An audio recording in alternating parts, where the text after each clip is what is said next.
So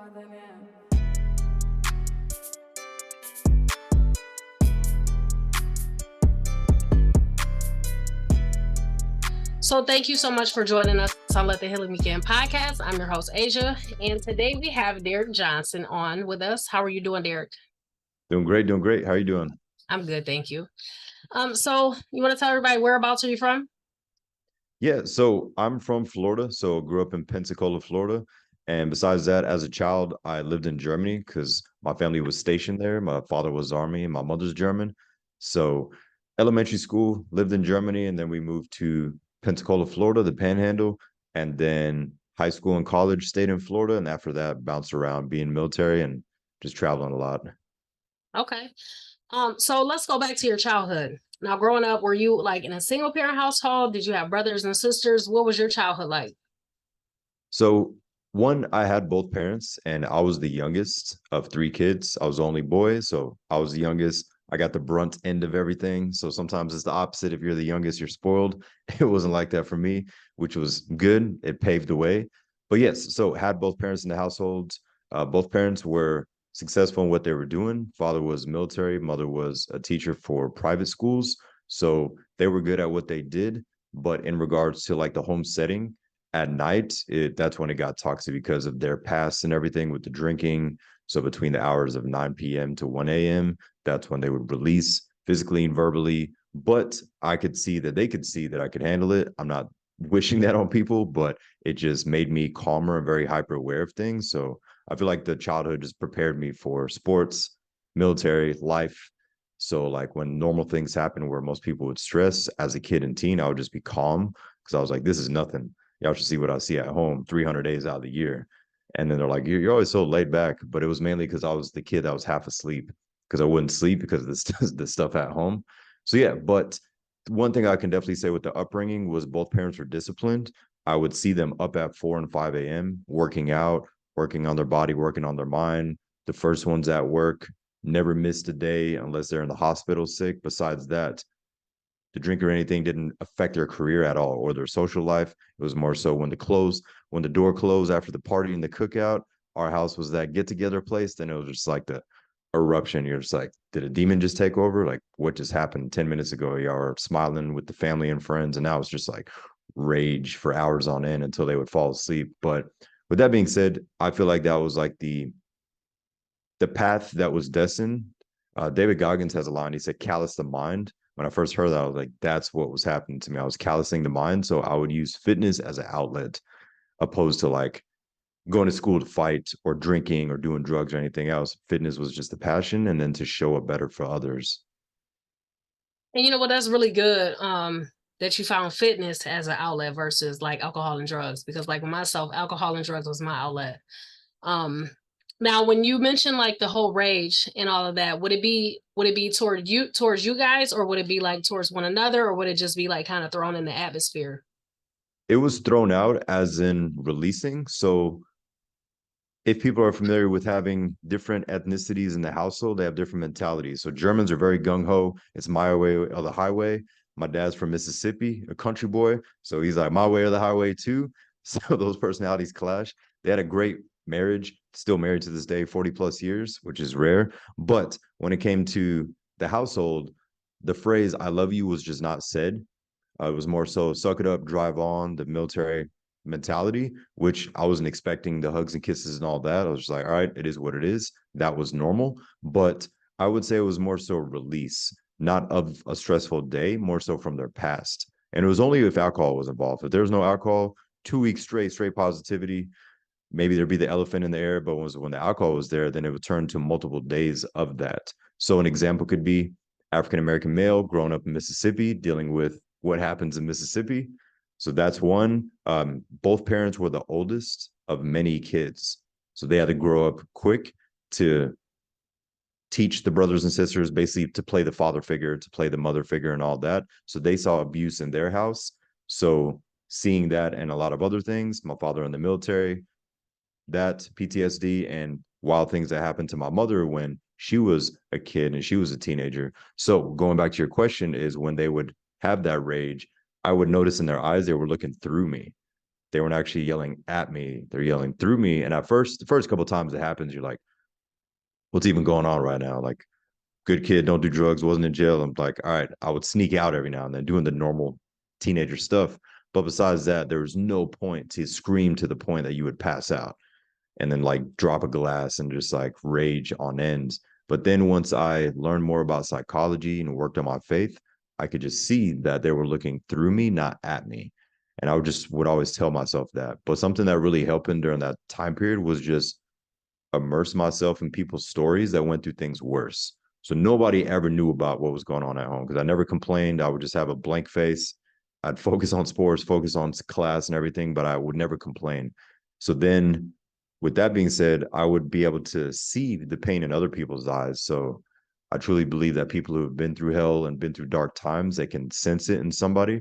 And so what I noticed in middle school and high school is when it really became common, I'd be in public and people, adults, kids, grandparents would just come up to me, hey, how you doing? And then they just like dump their life story on me. And I realized it would happen so much. And I was like, huh, I feel like this is a gift just because I was always calm or half asleep. That was only like I really wouldn't have an expression. I was positive, but I would always be just like kind of blank. And people were just comfortable to divulge. And then the older I got, I was like, huh, I had to do the same to other people as well. So I feel like that level of energy or discernment that people saw in me or I saw in them, that connection. So it was awesome to see on the receiving end of a stranger giving you a compliment or giving you a piece of advice or a stranger just listening. Because nowadays nobody listens. They're just texting while you're talking or looking around while you're talking. And you're like, I might as well just talk to the wall or my pit bull. I'm better off talking to her than most people. Right. And you know what? It's crazy because now that we're adults, like it's something about that inner light that people can sense that they're attracted to, and when we're young, we don't even understand or even know like at all. Um, Now let me ask you this, like with the whole okay, so let's say one of the listeners, hold on, let me go back some because I just kind of lost my whole train of thought. But you No worries, mentioned no okay, worries. you mentioned her yelling like past you or through you. Can you elaborate on that a little bit for like those that are listening that may not understand that? Yes, for sure. So at the age of 19, my mother told me what happened to her in her childhood and teenage years. I'll just say that multiple men did some dark things to her over and over for years on end. So when the drinking would start and family time or family time on the phone would end, anytime that would end and the last bottle was drank, the rage would take over because the nightmares of the past would, and she would see other men's faces on my face. So like even saying that I get chills, it doesn't bother me to this day. But because she finally told me when I was 19 and came home from college what happened, I knew that there was something, but I didn't know like to an extent how bad it was. And then it made sense. And I was like, you were actually seeing, which is crazy to say, but she was seeing other men's faces on her son's face and would just scream and yell and just like say some demonic stuff. Where I was like, at times I thought she was possessed because alcohol is called spirits for a reason. So I was like, it's either demonic possession for a couple hours or you just have rage you have to release or a combination of both. So it was more so specifically, I wish I had an abortion. You shouldn't have an abortion. You're gonna piss on my grave, blah, blah, blah, et cetera, et cetera, et cetera. So hearing this as a child and as a teen, the first couple of times you're like, all right, what is happening? So I didn't shut down. I was just like, you got personal issues. But then the older I got, I was like, you know what? Let me just let her release because tomorrow morning she's gonna be like, hey, where would you like to eat at lunch today? Want to go get some sushi? So I noticed that that was the pattern. So it was more so they would completely black out and forget where I wouldn't forget, but I wouldn't hold anger anymore because I was like, well, I identified this pattern. My pattern is fitness. My pattern is to show love to people, my friends, my classmates, my coworkers, whoever, and give people what I didn't receive, opposed to like repeating the process. Now let me ask you this. Say like when they will wake up the next morning, would it ever be brought back up or would it kind of like were there ever any apologies or would it just like life will go on? Life would go on. The reason why is because they would give me that look like I'm still up, I'm still focused, I'm the first one at work, first one in formation, first one at the school, where they would just give that look like, hey, we know something probably did happen last night, but we're not going to say I'm sorry. But it's like, hey, we're showing you the power of discipline. So it was more so like, hey, our discipline and success overrides all that without saying it. And I wouldn't say anything either, where it was kind of like that agreements where we really didn't agree verbally. It was a compromise. But internally, I would just play this game where I was like, all right, last night was really dark. Today's workout is going to be amazing. Or on the track or on the basketball court, or today in martial arts, I'm going to destroy this bag, or whatever it is. Or I'm like, hey, today I'm really calm. So let me be there better for others. So it was never violence towards other people. It was more so aggression for goals, aggression to proving myself to myself. So I would always talk to my younger version, and I would pretend I would do this thing in my head as a kid and teen that I had a twin. I don't have a brother, but I would pretend I had a twin, which is my alter ego, and he would give me advice, and I would talk to him to like tap out of the moment. So it was a defense mechanism. I learned it years later. Once I dove deep into psychology, I was like, wow, I never realized I was doing shadow work at like 12 and 13. And once I learned what that was, I was like, wow, I think this was a gift to be able to work on myself where I didn't look at why me, God, why this, why that. The reason why I would immerse myself in darker stories, not put myself in dark situations, but I had friends who went through way worse. I was like, I have both parents. We have a roof over our head. We live in Florida. We have a pool. Our house is the go-to house for the get-togethers. I don't have anything to complain about. So I would tell myself that. I wouldn't pretend my situation didn't exist, but I was like, there's way more people that have it worse. Like, what am I going to complain about? So I would look at Syria, bombings every couple of days and weeks. I would look at my friends who grew up in foster homes, who don't know who any of their family are, and went through wild things in and out of the system. So I'd look at all these different stories. And on top of the stories, I would consume myself with movies and music that most people would say is dark, but it helped me. Like it actually kept me calm, fueled my workouts, but I would just relate to it. So any song that would give me chills, I could feel. So just like you kind of like fall in love with the passion of feeling things. Not saying like some people they could hear a certain song and that might put them in a low state or they might cry. Other people that have been through stuff, they're like, yes, somebody knows that thing. I So it's more feel so this that song. excitement. Yeah, it's like Yeah, I feel it hit me in the chest. And your yeah, friends might be like, you listen to this at 7 a.m. I'm like, hey, I'm about to go to the gym. This is yeah. gonna feel me. They don't understand, but the people that went through something, they're like, yes. So a Mhm, combination of those things, also working on faith. mhm, So living in the South, teach your own, but a lot of churches in my area, it was just very like showy. mhm, And then I would see these people out, and I'm like, they act the same way that my family acts. I'm like, but they're like, oh, every Sunday we put on the holy face. And nothing mhm, against church at all, but that those are the majority of church that I went to. mhm. And I just never had a connection. I'm like, I don't feel like I have to be here to get a connection with God. So I would work on it myself. And once I got a personal relationship, I didn't care for churches anymore. Nothing against, I'll show up if somebody invites me, but I just don't go because of most people just putting on a facade. And at the end of the day, I truly have always believed it's a relationship one on one. If you talk to him, whether it's God, the universe, Allah, whatever, whoever somebody believes in, but you have that personal relationship, you can be calmer and you stop depending on these other people to guide you with it when you realize you have the power within you already. Oh, that's so good. You know what? And it like I grew up in church, but like over these last couple of years with me becoming intentional with God with relationship, like he showed me the difference between religion and relationship.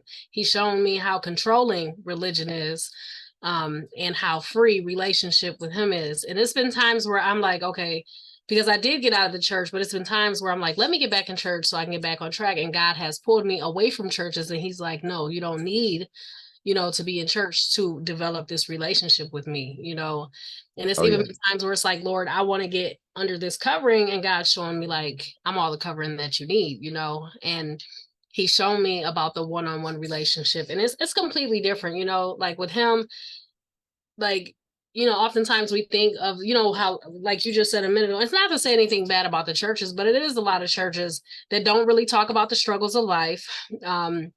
They don't really show their yeah. true colors and things like that, and that's not what it's like. This is a very challenging walk, and there are some ugly days that we face, Oh but yes. even through that, like God does not expect us to be perfect, and so that's the difference between relationship and religion, 100%.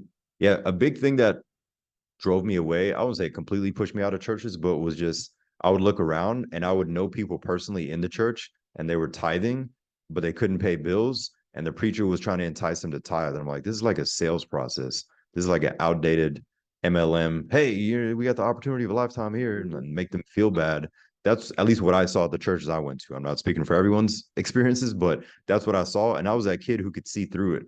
So my friends would call me like the conspiracy theorist, but I was like, no, I just see through the BS and I can sense when people are just trying to utilize or use other people. Mm-hmm. But once I met people that actually had strong faith and they helped people with their entire life, it was a complete awakening where I was like, wow, so you're not asking them for this, they're struggling, you're giving them the tools. You're not just saying you need God, you need Jesus. You're like, no, they need action steps. What action steps should they do to change their life? Not just you need to read the word.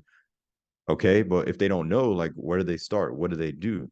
But once I met people that gave people the action steps, that's what made me really get passionate about coaching even more. Even if I wasn't teaching their process or somebody else's, I was just like, I love the clarity. So if you can give somebody clarity and get away from the confusion or the up in the air theories, or if it's somebody that's just preaching, but you look at their life and they're doing the total opposite, you're like, all right, you're a good speaker, but we What is see your you. life saying? Yeah, what is your We life see you. saying? Yeah, Absolutely. exactly. Where Yeah. like, and I wouldn't say anything, but in my head, I would just look at hard facts where some part of my family, like my family Mississippi, is like, hey, you got to stop judging people. And I would say, I don't judge anyone. I respect everyone. But an example, one of the preachers was morbidly obese and he had a smoking problem and he would beat his wife. And I was like, here are three key things. I'm not listening to him. And they're like, well, you need to listen. You need to humble yourself. I'm like, I'm not disrespecting him. I'm just not taking it as advice. And then at first they were like, they didn't get it. And then years later, they're like, man, you always looked at just everything from a neutral standpoint. And I wasn't saying that I'm perfect right now or in the future or will ever be, but looking at who's trying to guide people, it's like, are you guiding the masses to a dark place? Are you saying this is okay? Because if they see him drink, smoke, and do whatever, they're going to say, well, deacon or brother or teacher or professor or coach, he does it sometimes. I think it's okay if I do it. And that might be the last time that they had a drink or that they did the thing or smoked a cigarette or whatever it was. So I just believe in leading by example. Whatever that example is, always make sure it's positive. Absolutely. So let me ask you this. So growing up, I know you that you said you never like you guys never heard the words I love you in your house. Like being in that, would you ever long to hear that? Or like what did that feel like? To me, I always played a game of everything was a test. Like I would literally every single day go on YouTube, go on the internet, or read books of worst stories, and I would just play a training montage in my head. Like I was able to, and this is just repetitive processes of seeing this, I would like not shut down, but I would just zone out, not give the reaction that they would expect, yelling, crying, anything. I would just be neutral, which would make people more mad. So I feel like that was a skill, which is why a lot of people didn't really, it's like family and some friends didn't like my reactions to things because I really wasn't giving it a reaction. They're like, you're not angry, you're not sad, you're just not really. I'm like, I'll say it like it is, but what do you want? Like, I'm not gonna cry with you. I'm not gonna yell. I'll give advice. I'll listen. I'll be the friend. But at the end of the day, when they lay down and they think about it, who was the friend or family member that was there or actually spoke up, which people were uncomfortable? So an example would be fitness. One side of the family was in the South. A lot of them were obese. And at first I was always trying to give tips to my cousins, to my uncles, to my nephews. And then it turned into anger. And I was angry at the adults saying, why is my 12-year-old 300 pounds? Why is he 220? Like, what is it? And then after the anger, it just got to, let me just not even say anything. And then nowadays, I'm not saying I don't care, but it's like, that's not my zone. I can help others, and it's going to be a positive ripple effect for their kids, their staff, whoever they're connected with. But you can't control or change your family sometimes. So I just accepted it and I was more so neutral about it because I did go through the annoyance and then it turned into anger. And then I was like, another prescription, another surgery, another this. I'm like, well, if you would have did what I showed you 5 years ago, you wouldn't be. And I was wasting so much energy doing that. And it was getting nowhere because I was like, they're not going to take the advice, even though I'm giving free advice. And then I was like, well, let me try to charge them. It's like, well, they don't show up to the thing. So I'm like, well, you get what you tolerate. So let me help other people. So with that being said, it was a combination of seeing everything as a test. I'm not saying that's right or wrong, but it truly helped. And also, martial arts helped a ton. My sensei at the time, being a martial artist, is just more about if somebody isn't into a specific martial art. I did Tang Soo Do, so you would always have a calm energy. And this guy was huge. He could take out anybody physically, but he was never violent. And then I met other professional fighters, and I just loved real martial artists who are like the nicest, calmest people. But if you know martial arts, you look at them, you're like, they would take out him or she would take out everyone in here. They would save the day. But I just always loved leaders, males and females that were calm and in control. They could control the situation without yelling. They'll yell if they need to, but there's more power in not giving those reactions. And I also noticed that most people that are always yelling, they're just projecting, where they're the most insecure or they're the ones that are arrogant or they just don't know. And then the quiet, calm one, they handle the situation. So if there is an emergency where somebody needs help, fight, freeze, or flee, you can quickly tell who's going to do what. And it's usually the one that's the loudest. They freeze or they run away. And the calm one's like, hey, you go over here, you do this, you call 911. And I always looked at these scenarios and I would play these scenarios in my head. Like to this day, like my girlfriend and I will be at a dinner.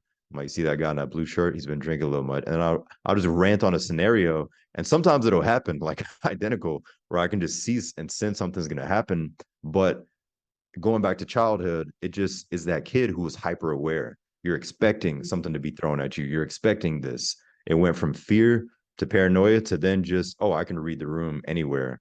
And then going into military or sports or just in the public, you can read everything. So I was always the father of my groups. Like even in college, we'd be out. I'm like, hey, guy in the red shirt and the girl in the yellow dress, they're gonna fight. That's his ex. And all they're like, what are you talking about? 20 minutes later, they start brawling. Somebody pulls out a gun. I'm like, I told you, let's get out of here. They're like, how'd you even see this? It's like, I don't know, but I sensed it. So you're gonna leave it with me or you're gonna get shot up. Like you got two options right here. Right, because you know what, you can almost like you can almost smell it almost, you know, you could just feel when the tone of everything changes. Oh Um, yeah. and like you said, I don't know if it's because like certain ones of us that go through certain, you know, childhood traumas and things like that, um, where it kind of like at first it's like traumatic and then it kind of like molds us into who we are today. Because I'm another one that for the most part, like I'm really calm. I have not always, it's been some times where I've, you know, blown a gasket and whatnot, but for the most part, I've been really calm. Like even to the point where my mommy would say, do you ever get upset? And I'm like, yeah, I mean, we all get upset, you know, but Yeah. I try not to let people control my emotions and let other people push me into a upset place. You know, like life brings enough to Oh upset yeah. us, you know, so to let someone else push me into this space, I cannot stand when that happens, you know. Exactly. Because you realize how much energy and time you wasted on that thing. A thing I do with a lot of my clients and friends is I ask them, let's just say he or she's angry or very sad. I ask them, and I'm just neutral. How long do you want to feel this way? And they're like, 2 minutes, 10 minutes. And they literally start almost laughing. And I'm like, that's all I ask is how long do you want to feel this way? And Yeah. all it is like a penetration to their subconscious is just a pattern interrupter. And Yeah. they start like doing it to themselves and they'll be at work, they go to their car. I'm like, if you need to go to your car, have 5 or 10 minutes, yell, scream, whatever, hydrate, go for a walk, pray, take your socks off and get into the water, sand, or Yeah. the grass, like just Yeah. get grounded. And we Yeah. do all these things. And if they give themselves a time limit to release, even if it's tears, whatever you got to release to come back down to be neutral, and then realizing how long, maybe how many years we let said family member, said boss, said internet troll, whoever consume our mind for like 3 days straight. Because we've Yeah. all been there. We were just angry. And we're like, why are you even still angry? Well, I don't like them. Why? It's been so long. And they're like, they can't pinpoint anymore the exact reason.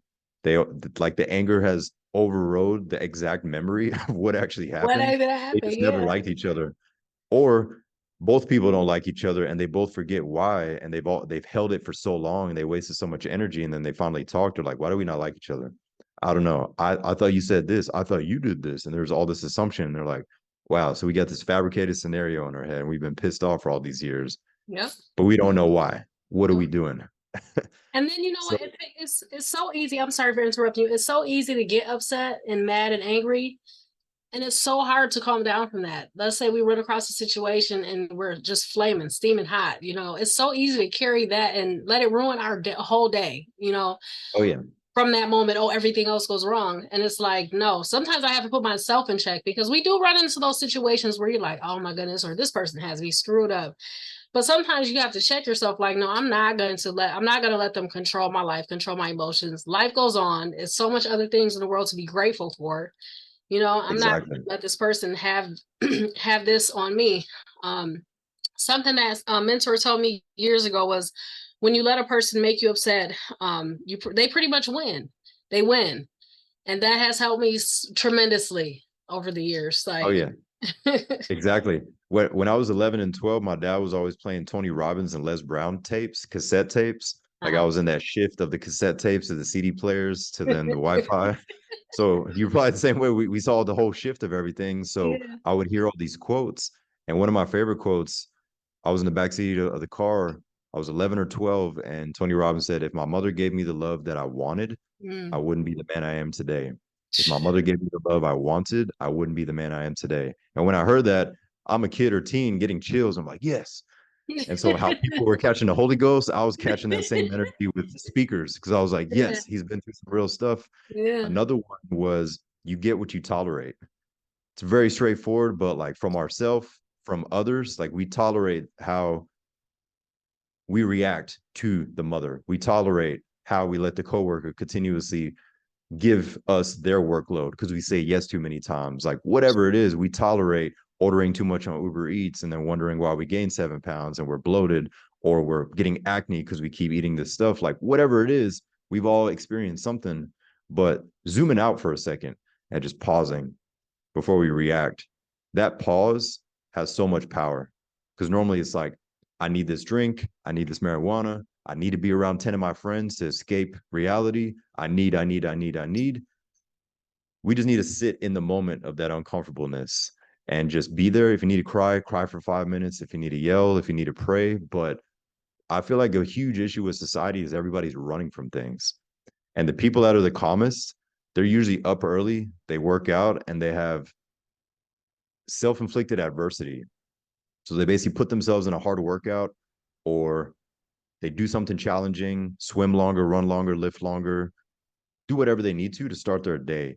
I'm a huge component of the morning process. If somebody can control their morning, they're less likely going to be reactive to the world, to the text message, the email, the call, the guy cut you off in traffic, you're giving him the finger, you're pissed off for 2 hours just because of a 5 second interaction, like whatever it is. Mhm. Anytime you have a good morning workout and you worked on your mind, everyone is going to feel calmer. The same scenario could happen and they find a solution quicker and they're strategic and they play chess and they're not just reactive. Because when we're reactive, everybody controls us, as you said. So I like to think of a simple example. We've all hit snooze 5 times before and then we're late. Anxiety goes up. He texts you, she emails you, he calls. Everybody needs you on the day you didn't take care of yourself in the morning, where it seems like everything happens at Mm. once. Flat tire, phone doesn't work, you forgot something, blah blah blah, and we're just like, oh my god, can I just get a break? And that's usually the moment where people crumble and they go to that vice, food, alcohol, people, sex, porn, like whatever their thing is Mhm. to just escape. But if they go back to a day that they crush a morning routine, it doesn't have to be in the gym. It could be a walk, whatever physical activity they did. They could have walked their dog and just been like, "Wow, I never even seen that tree. That's a nice tree." And that tree had been there for years, but they never actually looked at it, and they're just present. But if they have more of those moments in the morning, the rest of their day they have more control. We're not pretending life doesn't exist or happen, that BS is not going to happen, but they're going to have a much better reaction to it. Where normally he would make them angry or sad for 2 hours or 2 days. Maybe they don't even get affected by it because they're like, you know what? I've been up since 4 or 5. We already worked out. We already planned the day. We meditated. We talked to God already, did whatever we needed to. Cool. You feel that way? Awesome. I agree. High five.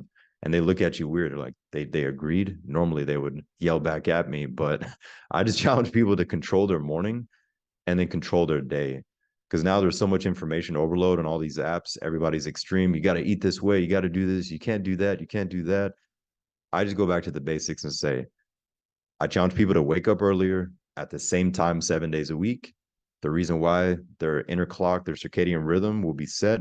It doesn't mean we have to hustle 24/7 like the Instagram memes say, but if you're up earlier and you have an hour to yourself, you could walk, whatever you enjoy. It's all about you. Whatever makes you feel confident and powerful, do more of that. My thing is, I run to the gym. Excuse me. I walk to the kitchen, drink water, pet my pit bull, take her out. Then I run to the gym, train, come home, maybe make something light to eat, smoothie, and just look at the sky and just sit there for a moment. And then I'm like, all right, feel pretty at peace now. Let me check all these messages, emails, calls, what bill is due, what do I got to do today? And then I'm just more strategic. But if I didn't do that in the morning, then I'm like, Mm. no, blah, blah. I'm just annoyed, just like everybody else. We're all human. But keeping it simple and then rinsing and repeating, I would just I challenge people to like do that. that. And I think you just challenged me because I have a hard time getting up in the morning because I'm always working so like late, and I just don't really care to get up in the morning. Even if I set my alarm to get up early, I'm usually like pressing snooze. And so I'm gonna try to get myself up early. I'm just always Awesome. like doing so many different things, doing so much. My days are usually nonstop, like nonstop. Yeah, what'll help people with the wake up? I always focus on the wake up time first rather than a bedtime. The reason Mm. why, it's very common for people to say, I'm going to go to bed at 10 p.m. They look, it's 10:15. They get annoyed, anxiety goes up, they're staring at their Mhm. ceiling. They're like, well, I'm already up. Might as well keep scrolling. Might as well watch another movie or show. Well, I might as well start working. Next thing you know, it's 2 a.m. Anxiety's higher, and then their whole next day is useless. Like they can't even function. But if they focus on saying, I'm going to get up at this time and it's non-negotiable, and then like let's pretend that you got your phone and then you have an old iPad or an old phone. You put the secondary phone across the room and then the other one in the bathroom or in the hallway, and get the most annoying alarm. Not the calm birds chirping, not the relaxing song that they love. Like it's not about happiness and calm and sunshine and rainbows. It's more so like get out of bed, and then they have to walk to turn it off. Yeah, some people might get back in bed, but most people they sleep with their phone on their pillow or on their face or on their chest because they were texting and scrolling, and then they fell asleep with the device and the device controls them. Take control of your devices again and put them across the room or somewhere else, and then walk. And then from there, just simply start your morning process. You could choose whatever, but if they can wake up at the same time, what'll happen is if tonight you did pull an all-nighter, we'll all be fine one day of not sleeping. But that next day, you're gonna fall asleep so much earlier and then still be up at the same time. So you basically caught up. And then eventually you're gonna start to wake up before the alarm. But my favorite thing about the early mornings, not seeing it as a challenge, but you'll be surprised how calm you are and how deep you can visualize, pray, whatever somebody's thing is, because of that silence.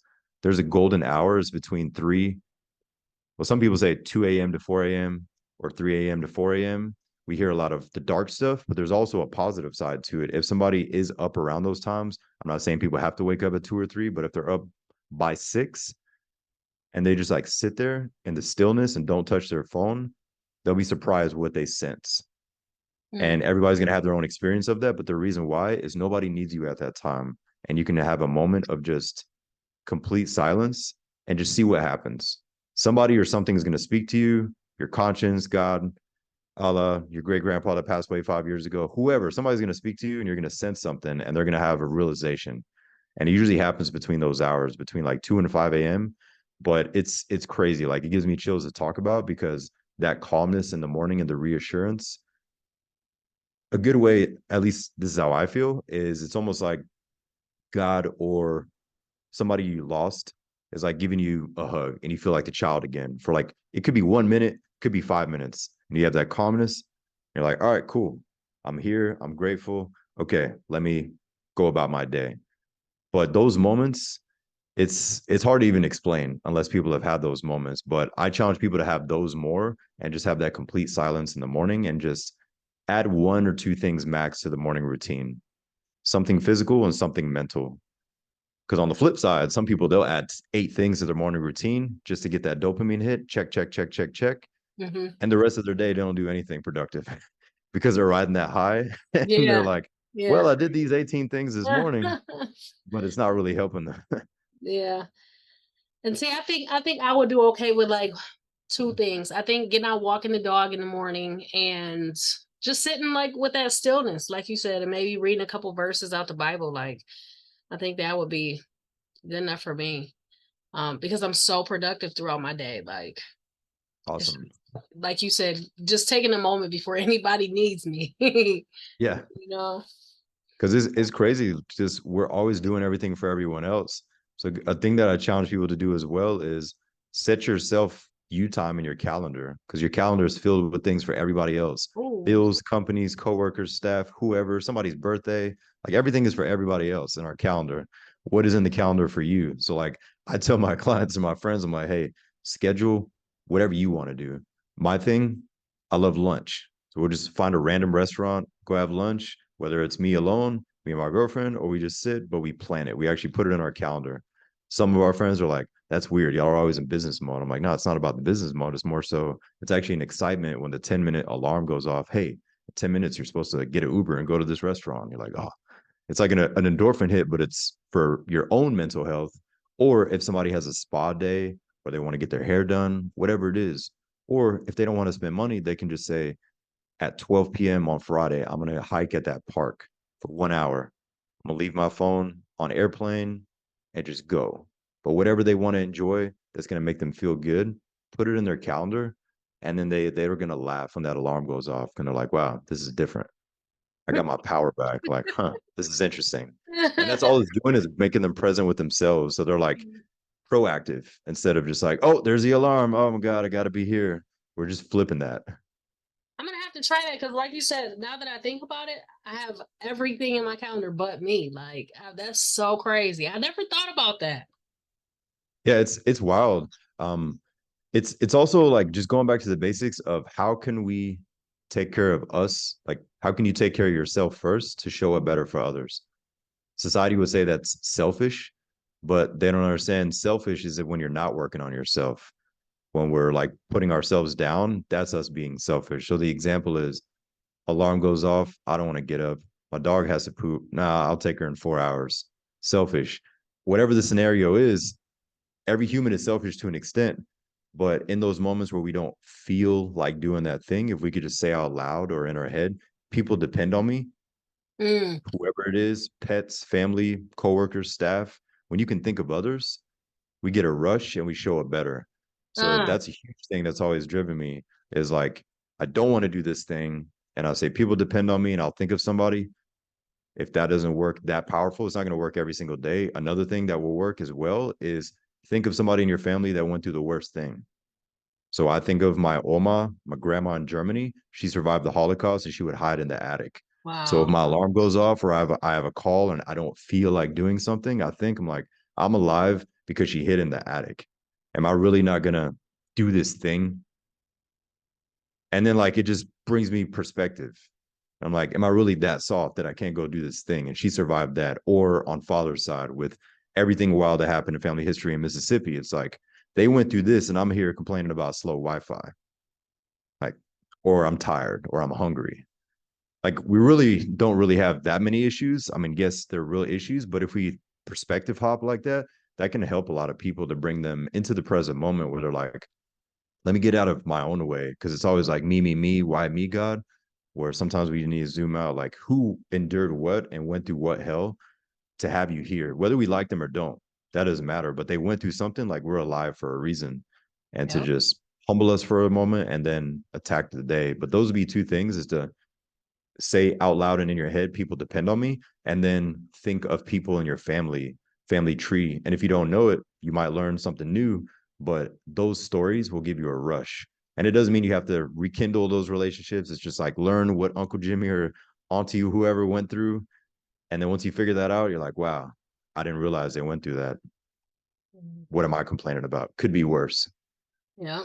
And one thing that my mom used to say when I was younger was because she would always get on us about complaining, right? She used to say, um, even on your worst day, it's somebody somewhere that has it way worse than you. Even on your worst day, somebody wish they had it like you on your worst day. Like, And I'm like, you know what?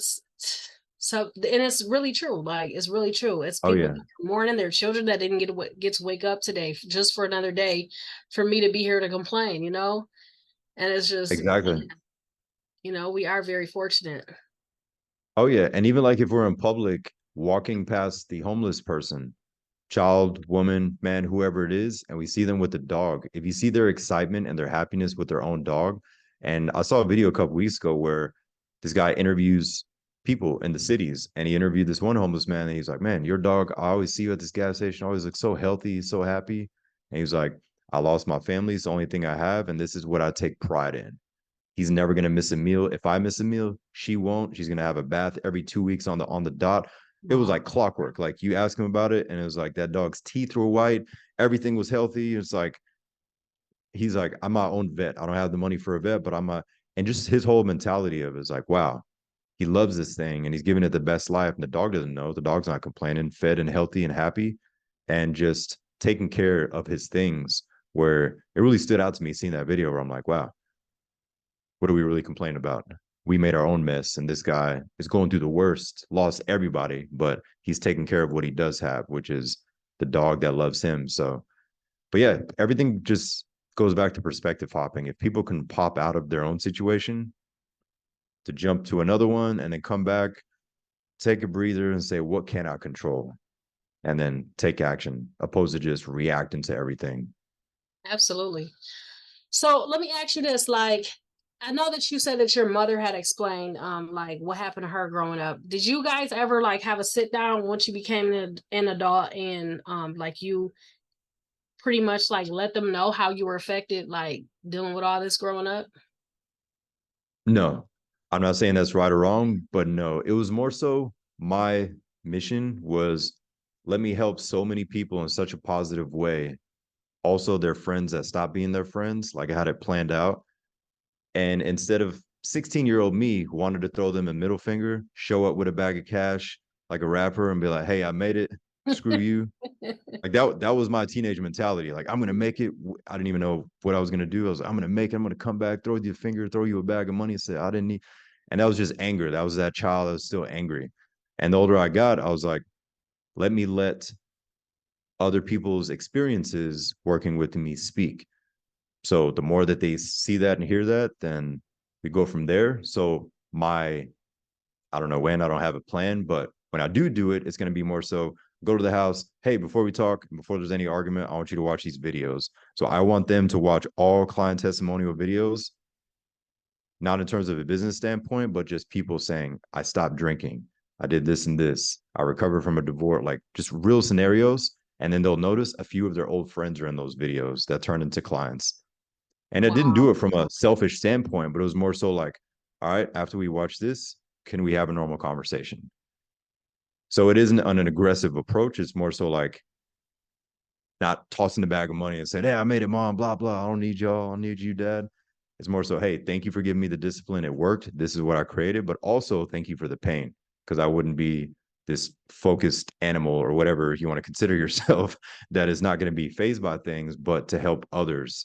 Because there is still a part that has anger and rage, but Jordan Peterson, I'm going to paraphrase it, but Jordan Peterson had an interview where he said, a man a man that could kill somebody, but is a controlled beast and knows how to control the beast within him is a good man.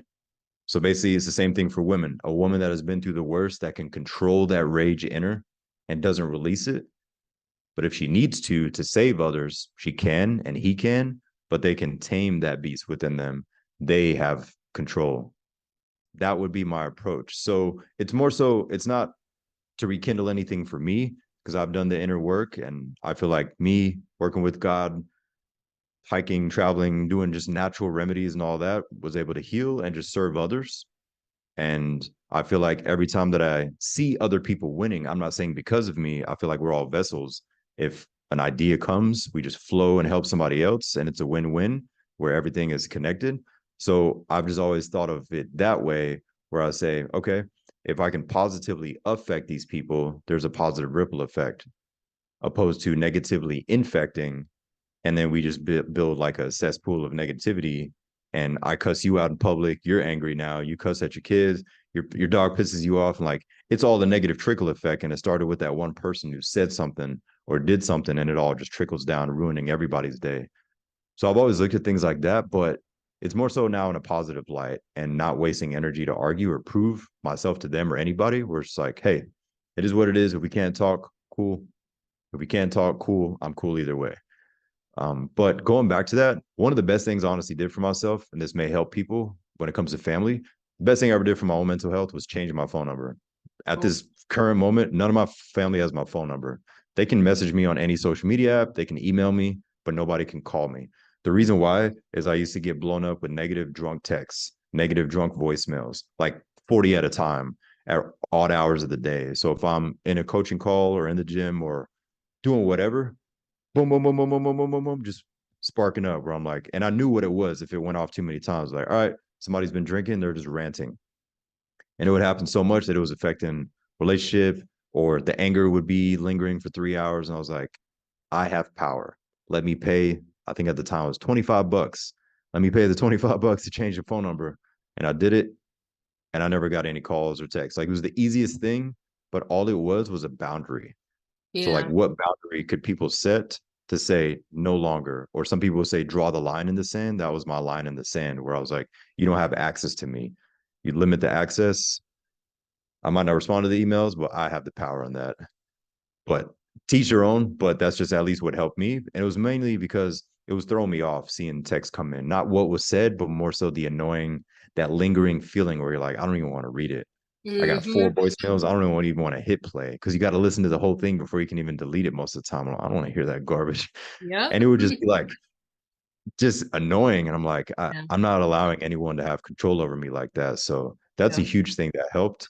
And it just gave me the ability to more so focus on life and goals and no Yeah. longer just be interrupted by BS.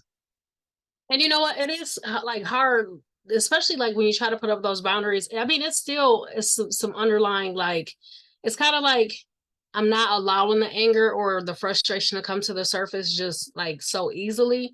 But at the same time, it's like if the pot is stirred, and so Yeah. to kind of like avoid that, it's just like sometimes you just have to avoid people.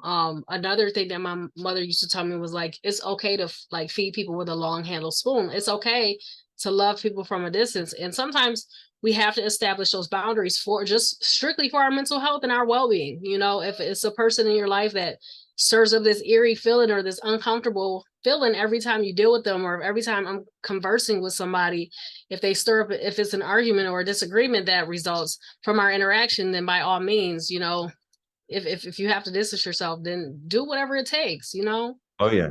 100% because you'll never regret it.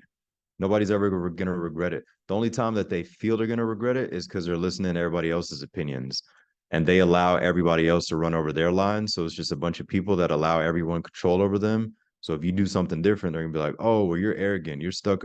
They're going to say whatever. The only reason is because they allow everybody else to use and abuse or whatever, or they say yes too much. That was my thing in the past where that's on the other aspect of doing the self work. But as a kid and teen that didn't get the love, you would give Mhm. too much to people, and Oh, then people would harness that. They take your kindness for weakness, and then you're like, all right, well, they know me as a nice guy. They also know I can be violent, but I will never be violent unless need to. But I was like, all right, well, I kind of trained them. So going back, we both have dogs, so we kind of train people to how they can treat us.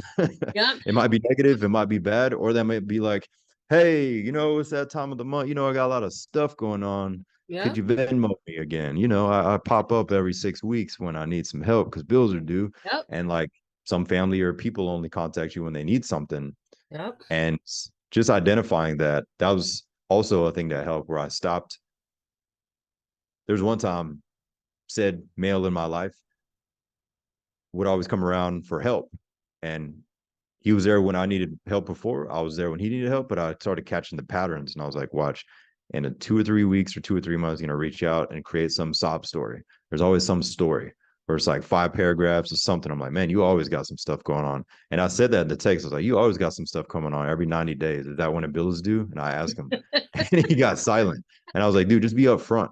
Like, tell me what it is and just be upfront. Quit give me a sob story. Like, I know you. And then the last time that I helped him, I was like, you know what? I will help you, but I want to help you. That'll help you with something with the feature. And I said, I'm not the smartest or the best or whatever. I was like, I love to write, but send me your resume and I will tweak it. I'm not going to lie on it, but I'm going to tweak it. And we're going to find some positions. I'm going to email you some links. I'm going to email you an updated resume and a ton of links and apply to those places. Never once heard back. And I have an email tracker, so he never once opened the email. But I would check that. And then I was like, well, I don't feel bad. So that was my way of like closing that door on help. Cause I was like, he doesn't want help. He just wants somebody to fix the situation right now, but they don't actually want to change. So I was like, I'm Absolutely. giving you some tools to change. And even like, I think it was a reference letter. I was like, if you need a reference letter, I got some guys in the army that could write one for you, recommendation, blah, blah. Didn't want it. I was like, all right, I'm not going to feel bad doing this thing because you don't want to change. So maybe sometimes some people are just too nice and they just And allow people to use them. And you know, one thing like man, my mom used to drop a lot of like nuggets on us. And one thing she would tell us is you have to teach people how to treat you. And I had to learn that the really hard way because I used to be like a yes woman. Like, you know, when people would need me, it will always be yes, yes, yes. Even if I didn't really have it or I had it, I would take from what I had to accommodate people in their needs.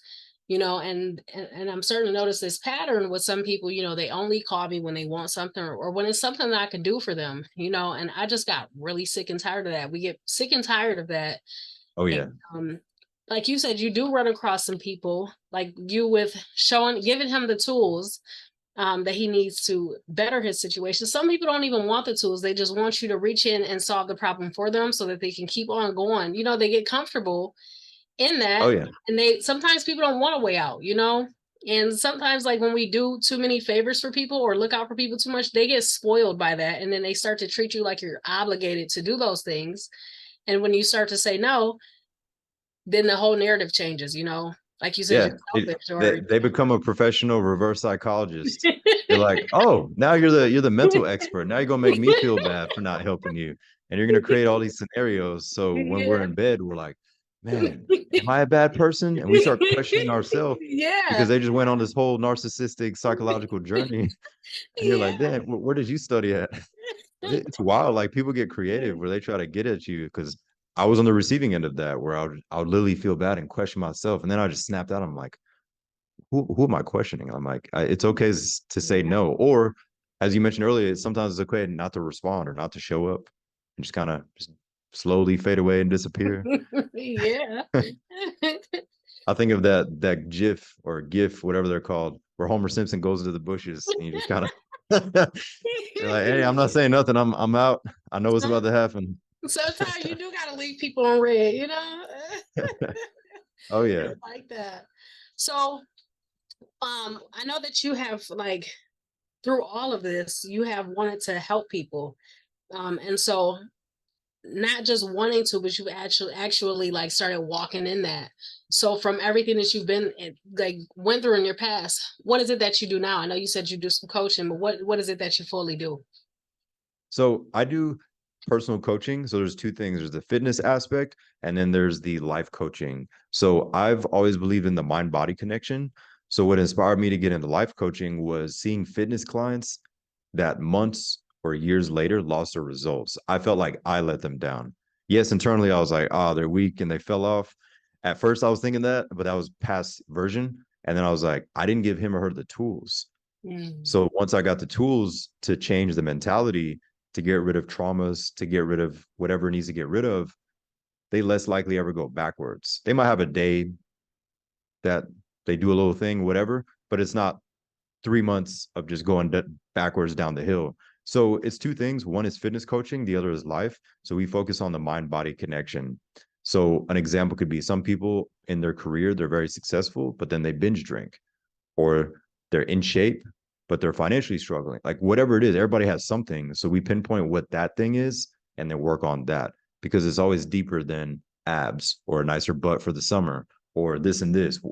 It's always deeper than that. And once we peel back the layers, that's my favorite part. Then we can say, okay, you want to get in shape because you still feel like the 12-year-old kid who was bullied for being fat. And you carry that into the workplace, which is why your public speaking is bad. And then like we just start pinpointing these things and then give some clarity. So everything goes back to clarity. If we can give each other clarity on the situation, we can attack it, and then nothing is confusing or has power over us. So like the main thing is I help people identify patterns that don't serve them, and then we can break them so they can start to thrive and not just feel like they're surviving. Okay. And what's the name of your business? It's a fit with Derick. Fit with Derick. Very Okay. straightforward. Okay. I think that's awesome. And if somebody wants to work with you outside of this, how can they find you? They can find me on social media. My name Derick Johnson, or Instagram is my favorite app. Fit with Derick with the number 2, or directly on the website fitwithderick.com. They would see tons of clients, videos, and pictures. I like to say real people, real results. There's a lot of Photoshop on these apps, but hey, all these people are real. But yeah, that's how they can find me there. Okay, and then one last question before we close this out. If it's somebody that's like on the fence of deciding, that some people sometimes have a hard time getting out of their comfort zone. What if one of the listeners like are on the fence of I want to do this, but I don't really know where to start. What type of advice would you give to them? That's a great question. So I would just look at everything you've tried the past couple years. What has worked? What hasn't worked? Or have you tried anything? I'm not saying that I'm the best fit. There might be somebody else because I'm not for everyone. You're not for everyone. But if you resonate with the people you resonate with, just give somebody or give yourself a shot. It's more so about yourself. If you can see proof that somebody has worked with somebody who's been in a similar or exact situation, then make a decision and go all out. Because a lot of the times people haven't gone all out on anything in years or ever. So if somebody can go all out, which is going to be for themselves, then make that decision with whoever you resonate with. It's taking everything in me not to drop an F bomb because normally I'd drop them, but I'm bringing it up because I'm not for everyone, and some people don't like that. Sometimes I'll cuss, but it's always out of love. It's never at them. But that's why I love the phrase "I'm not for everyone" and "You're not for everyone." So I recommend people find whoever you resonate with, Yep. but once you find that person, go all out with whatever whatever tools they have to help you solve your problem. Okay. That's all it is. And that's the beautiful thing about the digital space. There's somebody that has knowledge that you're missing. I Hmm. have a mentor, you have people that help you, you have people you learn from. Everybody has somebody. And that's the beautiful thing about the thing that's in your phone is either wasting your time or making your life better. So reach out to the people who could make it better with you and build you up, or keep scrolling and wondering where your time went. Yep. And that's another thing, like how you just said, man, because I say that quote all the time, like I'm not for everybody, and everybody's not for me, and I'm okay with that. We're not Oh supposed yeah, to mix and mingle with everybody, you know, exactly. and that's okay. So that was awesome. I enjoyed this. I appreciate it. I appreciate it. Yeah, Yeah. I just love when people are their authentic self, because Mhm.